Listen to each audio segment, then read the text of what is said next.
Nobody knows why firemen are firemen. Not even they could tell you why. But it is time somebody try.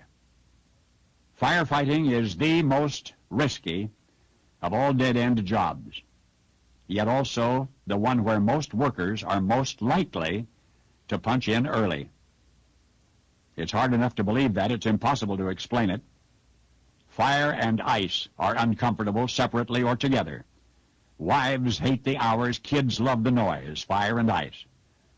Any day at the firehouse, the bell from hell puts the dispatcher on the horn with a tenement tinderbox address, into bunker pants, rubber turnout coat, grab the mask and go. Minutes later, you're on site. As others run out, you go in. You'll need all you can carry. The 4-pound axe, a 6-foot hook, the Halligan pry bar. The ceiling concealing the smoldering has to come down, and it's one of those stubborn tin ones. In the scary dark, with heat eating your ears, you are gouging out and tearing loose and pulling apart, gulping air and tasting black. Your windpipe is closing, and you've lost track of which way is out. Is it really worth it? They've cut your ladder company from 6 men to 5, so now everything you do is 16.67% more difficult and more dangerous. Your air is low. Inside your mask, you're throwing up. There's a searing ember down your neck, torn gloves exposed, a smashed hand, so you emerge from the Holocaust hugging with your elbows somebody's singed kitten. You've had minutes of exhilaration on the bouncing rear mount of a screaming 100-foot sea grave, hours of using all you've learned and learning more. Now you're back at the station house, and you've unstuffed your nostrils with soapy fingers. You can almost breathe again. Next come the tedious hours as you and Brillo gang up on grimy tools. The cleanup crew at the firehouse is you.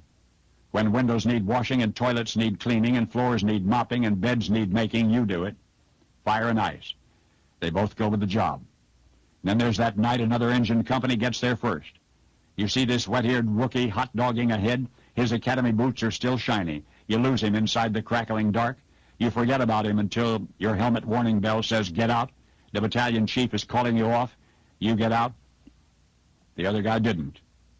He'd heard a scream from the bottom of burning basement stairs, and he'd headed down there when on the bubbling tar paper roof the 3-ton compressor broke through.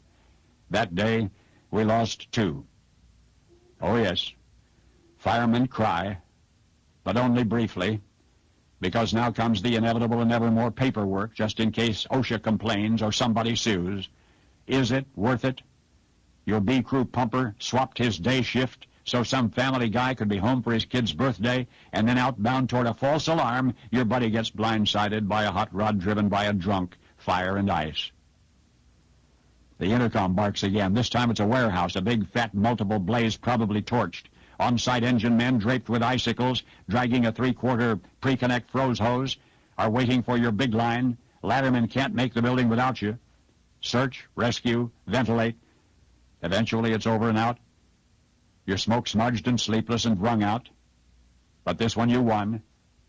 Behind graffiti-fouled walls you saved what you could, but the raging blaze that wanted to consume adjacent buildings did not, because you were there.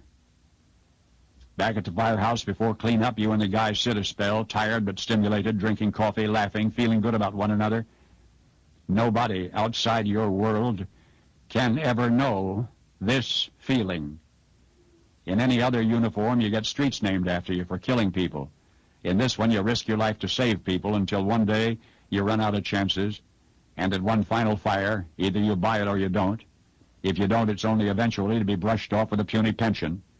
And yet there is no third way that you'd ever leave this job, and you're doubting even God knows why. You're out of the shower now.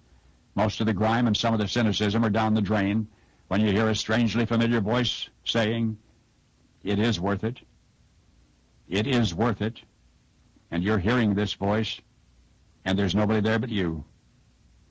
It's a quiet voice from nowhere saying, "For salvaging things and people from flames, I have to rely on your hands." You look around, still nobody.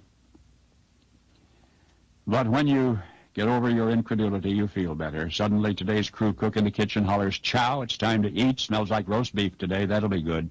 You'll eat fast. You'll want to eat fast. For any next alarm, you'll want to be ready. Paul Harvey. Good day.